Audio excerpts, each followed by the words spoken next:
Hello everyone, and welcome back to the Create Survival world, where I have been rather busy recently extending all of the fields that we started off last time. So you can see at the moment the bars aren't moving at the moment, everything is just being allowed to grow up, but what I've done is I've extended the wheat fields a little bit more around the sides, and I've put 2 new fields in as well. So this one obviously is a tomato field. You can see that I've already installed its harvester so that it's able to start gathering crops for us. And what I'm doing at the moment is I'm not sort of gathering it in any special way. I've just got a little hole going down here underneath each farm. There's its powering mechanism just there. And all of the crops are gathering in a chest directly underneath it. So nothing super fancy. Though of course that will change in the future when we start gathering all of these bits and pieces together in order to create a warehouse. For now though, I'm quite happy for things to just gather somewhere, anywhere really, as long as I can get hold of them to keep on filling up the fields. Hoik! We come back out here. Did I hear a cat just then? I could have sworn I heard a cat. I could do with a cat. I've got no pets at the moment. Where's a cat? Psst, psst, psst. Cat?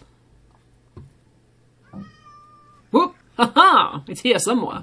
But at the moment, I don't have any fish, so that cat can just stay there. You can also see where I've been putting in the irrigation channels that have come down in between each of the fields, and I've tried to keep things looking really rough where these irrigation areas are, because there's no way that people are going to be tending the fields around here. They're going to be allowing the harvesters to do all of the good planting, and around here is going to be the most sort of disused area, I think. And you can also see where the crops are kind of hopping over the 2, so a few of the tomatoes are on this side and a few of the wheat pieces are on this side. Just again, to make things look that little bit more natural, because there's no way seeds would stay exactly where they've been put. But we've got this new tomato field, and then if I go just around the corner, you can also see here where I've been making little bridges just to show where people can get over the different irrigation channels that are coming out. But if we go around the corner, we can see there's also a nice new potato field over here. And if we take a look from our eye in the sky, we can see here are the 2 new fields with their irrigation channels. And if I come a little bit further out, I've just started doing a little bit of cliff work around here because this is too steep for it to be a field. So my plan is that's going to continue right the way around until we get to the gully slash tunnel slash grotto, whatever that one ends up being. And then from there it'll go back into the fields again. But I think it has reached the point now where it's time to put in the second windmill. If I just run around the corner, so the plan is that that one is going to be over there, behind this building, behind the B building, and it's going to be the larger of the 2 windmills. I think I am only going to have the 2 in the area. I don't want this to start looking too industrialised. But it's going to go up there, and it's going to be just slightly bigger than the other one. But without further ado, let's get that one put in place, and then we'll be able to plan the other fields all around it.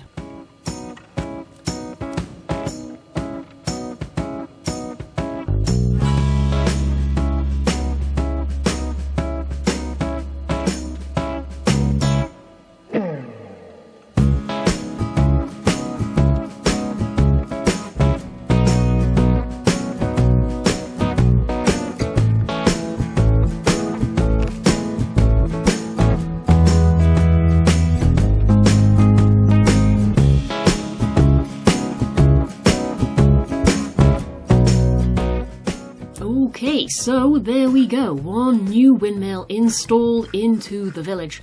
As you can see, the windmill itself is just a little bit bigger, it's sort of a little bit wider around its base than the other one is. If I just run around here, we can take a look at it a little bit better. In fact, let's have a look at it from the sky. Let's go up. And you can see pretty obviously that it has got 4 blades rather than 2, just to show that this is a more powerful machine.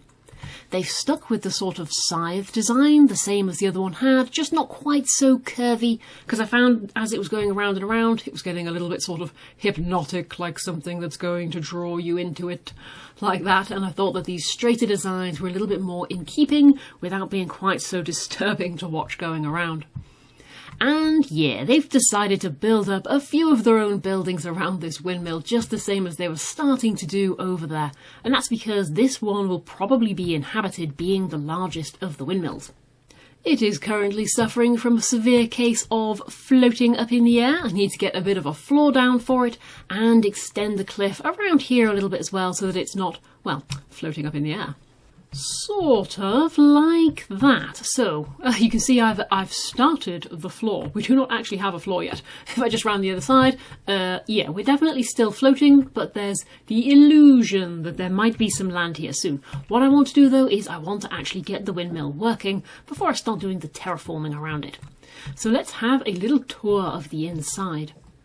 So as I say, this is a working little windmill, and it's also got someone living here as well. So what they've got is they've got a section over here where they're able to work on bits and pieces of windmill machinery. Maybe they're working on cogs. I quite like the way it sits inside this composter, looking like it's sort of perched there so that it can't roll away. And they've got a couple of workstations around the place, a saw, the usual bits and pieces. They're growing some herbs in the window, why wouldn't you? And then in here is where they store everything that they use to make the sails. I think these composters stacked up like that look a little bit like the wooden edges that are used on the sails, so that's where those are being placed. And then they've got the wool as well, obviously, for cutting it down on the loom and creating more sails if they need it.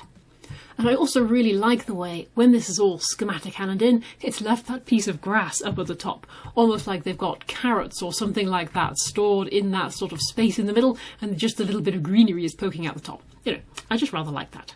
They've also got a little bit of food storage up in one corner, a little bit of firewood, and they've got a nice table here right in the centre underneath where the windmill goes up. There they're going to be able to have meals, have a chit-chat, that sort of thing, and store all of their utensils and bits and pieces. And then they've just got a bedroom over here as well, somewhere where someone can live. It's not very big, it's not very homely, maybe they don't live here all of the time, just when it's being used in season or something. And for some reason as well, they seem to only have one door. How's that happened? Why hasn't the other one come in? Okay, that needs to be replaced. I will get them another door, they're going to need some privacy in there. But anyway, if we take a little tour up our winding staircase, the first doorway comes out onto the balcony, veranda, rooftops, kind of a mixture of all of them, whatever you call it when you can run around on top of a building. Does that even have a name? I have no idea what that's called. Either way though, these guys have got one, and here it is. So you can come out onto the top of the roofs and you can have a little bit of a look out. We'll be able to see the warehouse there when that one gets built up. But here is the first little windmill to switch on. This is just a little tiny baby one. Should be able to right click on that one. Hey, there he goes. Is that spinning in the right direction? Yes, it is. So that will be fine. That's just a small one for extra power. Right, going up to the big one. This whole path does go pretty much all the way around. If I run, squeeze through there, it goes to here. So we can get to the other side of the building. We'll be able to see all the fields once they're planted up, but I didn't really want to start making connecting walkways over there. There wasn't much of a reason for this building to have one. But let's go back inside. If we come through here, we can go up a little bit further and up this ladder, and that's going to bring us to the engine house of the windmill, which, slightly conversely in this case, is of course going to be a water wheel. This water wheel, in fact, because just like the other windmill, this one has got a mechanical bearing up at the top that turns the sails around, and it actually runs off this small water wheel, simply because it means I can really easily control the speed at which this is going to turn. And you can see it is a little bit of a mess of cogs up there. So we're going up to small to large to small to large to small to large, so we've really slowed this down. Alright, what do you reckon the likely chances this is going to work first time? It's turning. Has it left any bits of sail behind? Hey, there we go, it all stuck it together this time.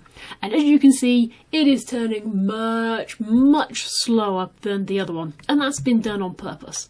If it was spinning as fast as that, it would look like it's going to take off or something. This is a big windmill, it needs to go really slowly.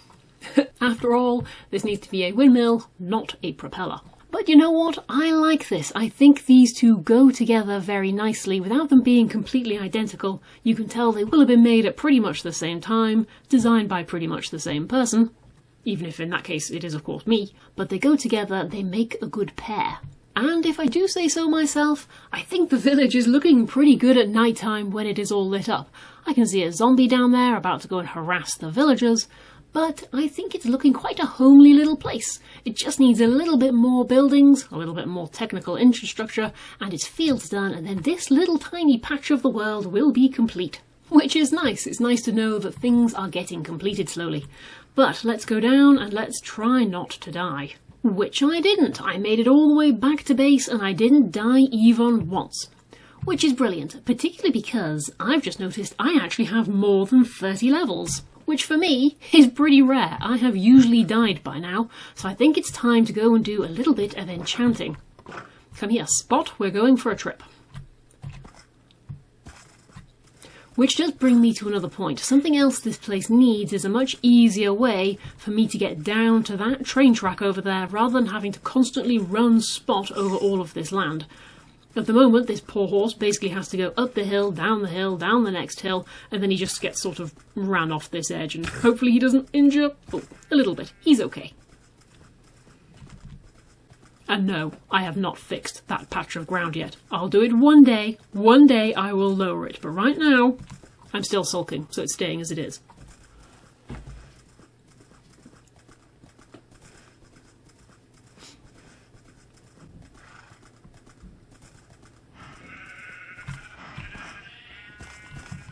Here we are though, back on the island, which actually itself is also almost complete. There's only a little bit of space left. I've got space here for some kind of building, and I've got space just over there where the animal pen is. And I actually think I already know what it is that I want to put there. I did find while I was building up that windmill that I go through a lot of granite, and of course it's not that easy to mine, so I think it's time to make a granite maker, and if I'm making a granite maker, I might as well make an andesite one too, because they're virtually the same. And once that's done though, they will probably fill up the area that's over there. There's only going to be one tiny patch left, and then the island is going to be filled up as well. I'm going to need to go and start a new area, somewhere with far more technical advanced stuff, because here really is dedicated only to making stone. Hello. Oh, I get so many of these guys spawning here. But anyway, back to why I am here. Let's go and do some enchanting. So I am hoping I have got enough diamonds. Ooh, just. I wanted enough diamonds to be able to make myself a pair of boots. I haven't had any diamond stuff yet, I don't think. Well, I can remember. I think... Oh yeah, there you go. This is going to be my first little bit. And for anybody who's wondering why is my armour so incredibly rubbish this late on in the game, well, that's for two reasons. Firstly, that is because I don't use villagers at all, not in the slightest. I don't buy anything from them, I try not to trade anything with them. How can I get rid of him? Oh, I need some lava or something. Let me just go up here and find myself a lava bucket. But yes, no villagers, no villager trading, because I think they break the game. They are far, far too powerful. I'd rather do things the hard way, the normal way in my opinion, rather than just constantly using villagers and being like, oh well, that was easy to get full diamond equipment. All of my equipment's rubbish, because this is as good as I've managed to enchant up to yet, because also I'm not a big fan of grinding, so I tend to just sort of see what I've got at the time and accept the fact that I'm going to die a lot. But that's obviously very much just how I play the game. I certainly wouldn't expect anybody else to put themselves through this. I already had a bucket on me. The problem is, where am I going to get lava? Have I got any lava? Oh yes, I have. I've got lava. Ooh. Don't kill me. Don't kill me. Ow! Let me in there. He's stuck. Good. Right, there's lava in here, isn't there? No, there's fake lava in here. Where have I put lava? What? Yo, come here. Got you. Right. Come here, you fool. Where have you gone? Come here and die. Where's he gone? There he is. Come on. Come on. Come back to land. Let me kill you in a way that's not going to cause me any trouble when I go back to the village. Come on.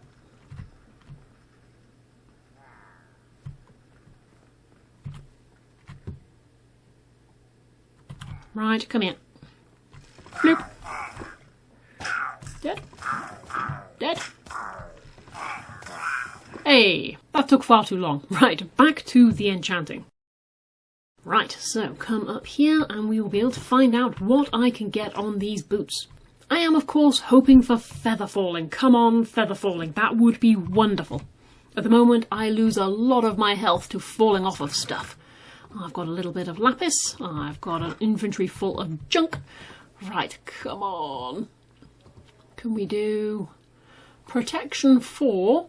Well, that is... Ooh. Feather falling 3. What's the maximum feather falling? I think it's 4, isn't it? Feather. Feather fall... Ooh, feather falling... Ooh. Yeah, feather falling 4. Oh, do I risk it? I might be able to get some more feather falling if I do all 3. Be brave. Just try. Oh. Okay. Well, oh. The protection 4 is good. The unbreaking 3 is good. Rats. I should have gone for the feather falling 3. Never mind though, these will do. They are still better protection than the nothing that I had a minute ago. Right, let's go back to the windmill. And you know what? That's one of the things which I actually really like about playing the game this way. When I do finally get feather falling 4 on my boots, they are gonna mean something to me. Whereas if I'd just gone and bought it off a villager, I mean, where's the fun in that really? I want there to be some randomness to this game. Also, did I ever show this building? I've got a sneaking suspicion I never showed this building. This is a little limestone factory, which I suppose is sort of demonstrated by the blocks of limestone that I've got lying around the place. But this operates in exactly the same way as a standard cobble generator. It's just instead of using water, you use honey instead, and that will give you copious amounts of limestone. This builds up really quickly. And my aim eventually is to replace one of these honeys with chocolate instead, just so that I can get scoria, and that'll be another building block to work with. Right, Spot, where are you though? Let's go back. There he is. Whoop.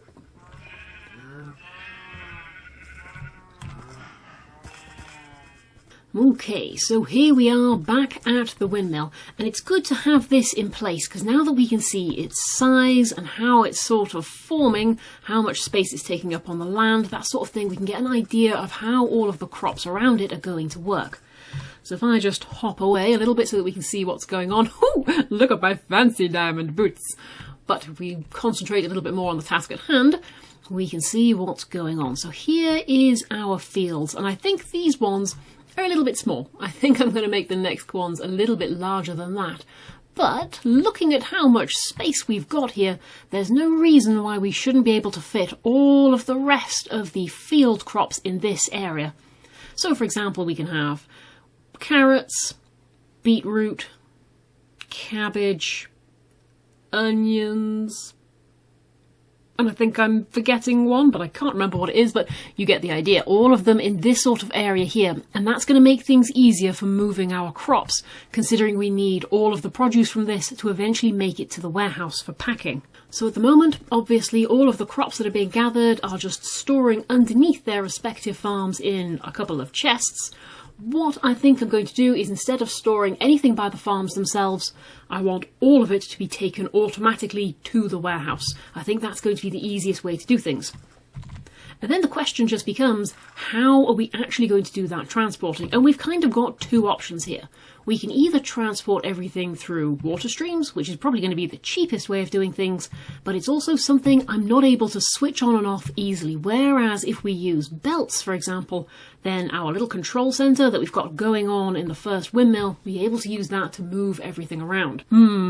Decisions to be made. At the moment though, I am leaning towards belts just because I do want absolutely everything in this world that produces some kind of crop to be fully automatable, simply because my plan is that this is going to be a really long-term world, so I don't want lag to ever become an issue. It needs to be everything can be switched off. And also, of course, now that this windmill is in place, what I can do is I can install its water wheel on the side. It's probably going to go on this side, I'm thinking, just there, and again for building the little irrigation channels, just to show that all of the crops are being watered, and again that groundwater is being pulled up. So I'll just crack on with that, and I'll come back to you when I've got something to show for it. Come here, Spot. It is definitely past your bedtime, and we're not having any horses wandering off. Let's go and put you back to bed, back to your nice little stable where you live. There we go, one safe spot.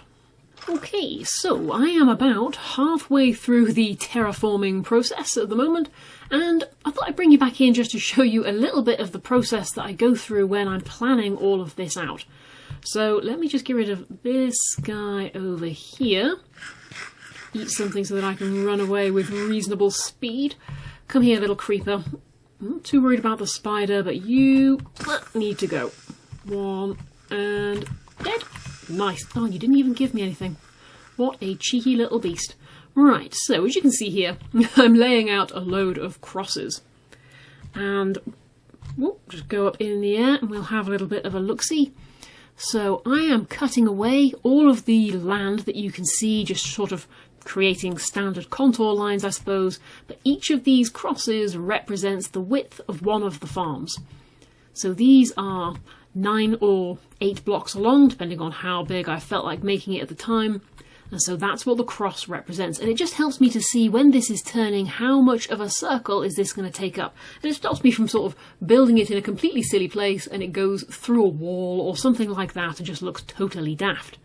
So I know here there's space for 1, 2, 3, and at the moment I am making space for the 4th one to go just here. So then I can just tear out any more of the land that I need to in order to make this nice and flat. Sadly, I have had to use some more of my precious levels in order to combine this shuttle with another one, and it's still only efficiency 3. But that's fine, we'll just be able to cut all this lot out and make a bit more flat ground. I do think one of the big dangers when you're terraforming an area like this is accidentally making it boring, which is what I'm trying not to do. So I'm trying to keep a little bit of height, a little bit of adjustment in the area. I'm trying to make sure I've left space where I can put cliffs and things, just something that it's not completely flat. Because I do just think it's a little bit of a shame, you know, when you take some really nice Minecraft terrain and then just flatten it and stick a load of crops on it. It's a bit dull, but that's just me. Anyway, I will just get back to digging this out and then come back to you again. Okay, so terraforming in the area complete so far, or at least the bare bones part of it is completed anyway. So what have we got? We've got 5 farms, 1 in the distance, there's the 2nd one, the 3rd one, the 4th one and the 5th one. And here is where all of the irrigation water is going to get stored alongside the windmill, being pulled up the same as the other one from down below by the water wheel. Why? How? Is there a pig? Oh, you've wandered around. How? Yeah, you've wandered in there and then you've fallen off and now you're stuck. Fine, you can stay in there until I float you out a little bit later, I suppose. But if we just have a little look, so you can see how they are spaced out, and then this should be reasonably easy to have one line that's going to go through all the crops, whoop, round to the warehouse. But for now, I think that's where I'm going to leave this episode off, otherwise it's going to start running a little bit long. So, I hope you've enjoyed yourselves while you've been here. Happy Minecrafting, everyone, and I'll see you again soon. Bye bye!